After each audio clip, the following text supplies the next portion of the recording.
नमस्कार, आपका बहुत बहुत स्वागत है। आप देख रहे हैं ब्यूनिक चैनल और मैं हनुमान चौहान। मुख्यमंत्री सीरीज में हम बात करेंगे मध्य प्रदेश के मुख्यमंत्री शिवराज सिंह चौहान की। पिछले एपिसोड में पार्ट 1 में आपने देखा कि हमने जाना कि मुख्यमंत्री शिवराज सिंह चौहान के शुरुआती जीवन को, उनके दिल्ली में सफर को और किस तरह उनकी मध्य प्रदेश में भोपाल में एंट्री हुई। अब इससे आगे हम जानते हैं मध्य प्रदेश मुख्यमंत्री शिवराज सिंह चौहान का आगे का राजनीतिक सफर कैसे रहा। भोपाल की लिंक रोड पर 74 बंगले हैं। इन बंगलों में सबसे खास है एक वी टाइप का सरकारी बंगला, जिसमें कभी कांग्रेस नेता राम सत्यनारायण शर्मा रहते थे, लेकिन इस बंगले पर एक भाजपा नेता की नजर थी। जब यह बात दिग्विजय सिंह के पास पहुंची तो उन्होंने राजनीतिक आदर्श प्रस्तुत करने के लिए यह बंगला अलॉट करवा दिया।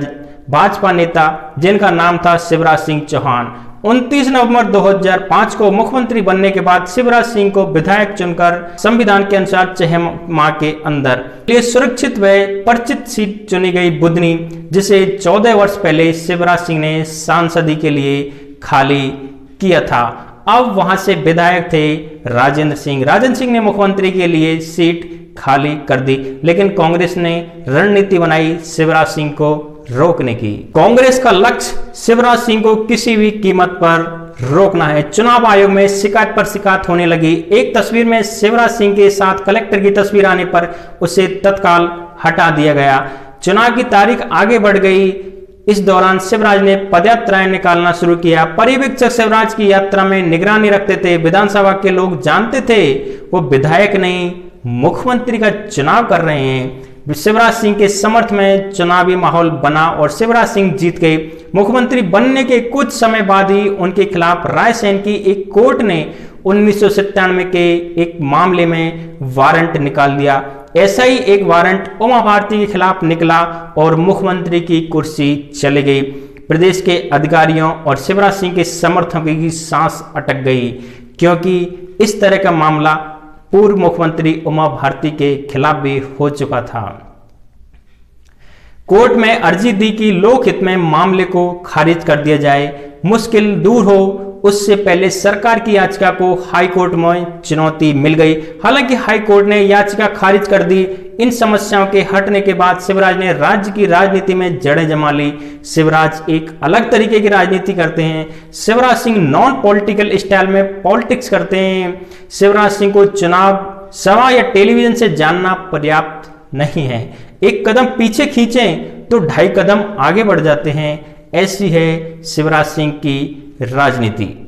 उनके बारे में जानने के लिए कई दृष्टिकोणों से शिवराज सिंह को जानने का प्रयास करते हैं। शिवराज सिंह जब सीएम की कुर्सी तक पहुंचे तब भाजपा भारी अंतर्कलह से जूझ रही थी। इस समस्या को दूर करने के लिए भाजपा ने शिवराज सिंह के शपथ ग्रहण समारोह को एक बड़े इवेंट में प्रस्तुत किया। सभी गुटों को एक तस्वीर में शामिल किया और इससे एक संदेश दिया। शिवराज सिंह को यह तरीका बड़ा कारगर लगा। उन्होंने तीनों कार्यकाल में सरकार इवेंट मोड में चलाई। चुनाव, सभाएं, यात्राएं। शिवराज हमेशा बड़ी इवेंट के लिए प्रदेश में चलते रहते, जिनमें नर्मदा सेवा और जन आशीर्वाद यात्राएं। जब शिवराज यात्रा नहीं करते हैं तब रोड शो कर रहे होते हैं। प्रदेश की प्रत्येक विधानसभा में लोगों ने मध्य प्रदेश के मुख्यमंत्री शिवराज सिंह को करीब से देखा है। उनके जनता दरबार में पहुंचकर समस्याएं बताई हैं। इससे जनता और मुख्यमंत्री के बीच सीधा संवाद रहता है। मध्य प्रदेश के उज्जैन में लगने वाला कुंभ हर मुख्यमंत्री के लिए एक कड़ी परीक्षा होता है। ऐसे कहानियां हैं कि जो सीएम कुंभ करवाता है उसकी मुख्यमंत्री की कुर्सी नहीं बच पाती है। 2016 में उज्जैन में सिंहस्थ हुआ। शिवराज ने बेहतर व्यवस्था करी।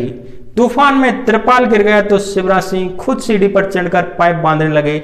जब शिवराज सिंह मध्य प्रदेश की राजनीति में आए, कई लोगों को रास्ते से हटाना पड़ा, जिसकी एक लंबी सूची तैयार हो सकती है। लेकिन शिवराज ने अपने विरोधियों को हटाने के लिए सॉफ्ट पॉलिसी अपनाई। जब बाबूलाल गौड़ ने मुख्यमंत्री कुर्सी छोड़ी तो उनसे कहा गया कि वो जिस पद पर हाथ रख देंगे वो उनका होगा, चाहे कैबिनेट मंत्री हो या भाजपा मध्य प्रदेश का अध्यक्ष का पद हो या फिर राज्यसभा का पद हो।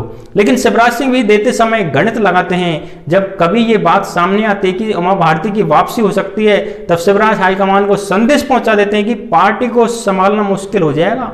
फिर खुद ऐसी चाल चलते हैं कि पूरी कहानी बदल जाती है।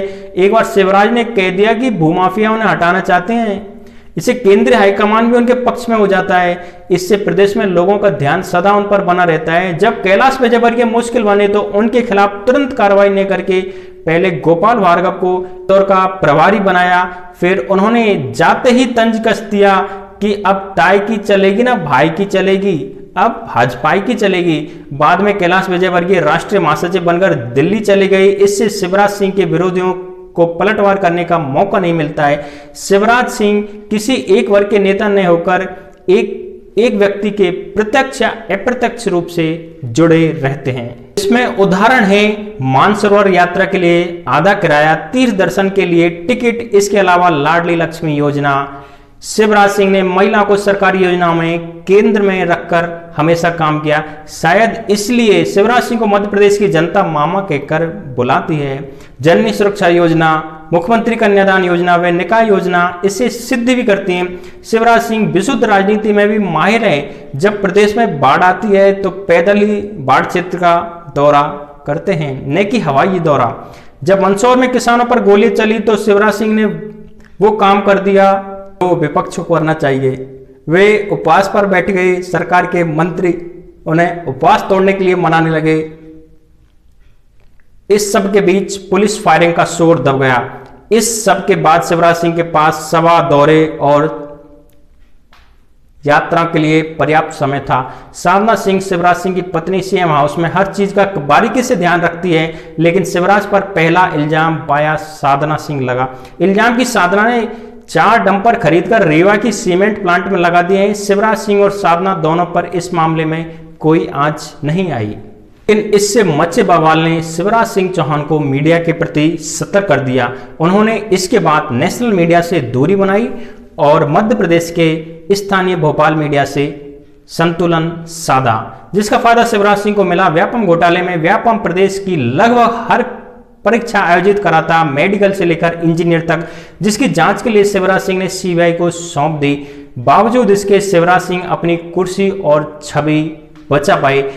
ऐसे समय में शिवराज सिंह के काम आती है उनकी गुडविल जो इतने सालों में बनाई है। युवाओं के लिए कभी लैपटॉप बांटे तो कई स्कॉलरशिप योजनाएं शुरू की। शिवराज सिंह संघ की नर्सरी आते हैं और भाजपा के समर्पित नेता बने हैं। इसके साथ ही उन्होंने सभी समुदायों के साथ संतुलन बनाया। उन्होंने कभी ऐसा काम नहीं किया जो किसी को चुभ जाए।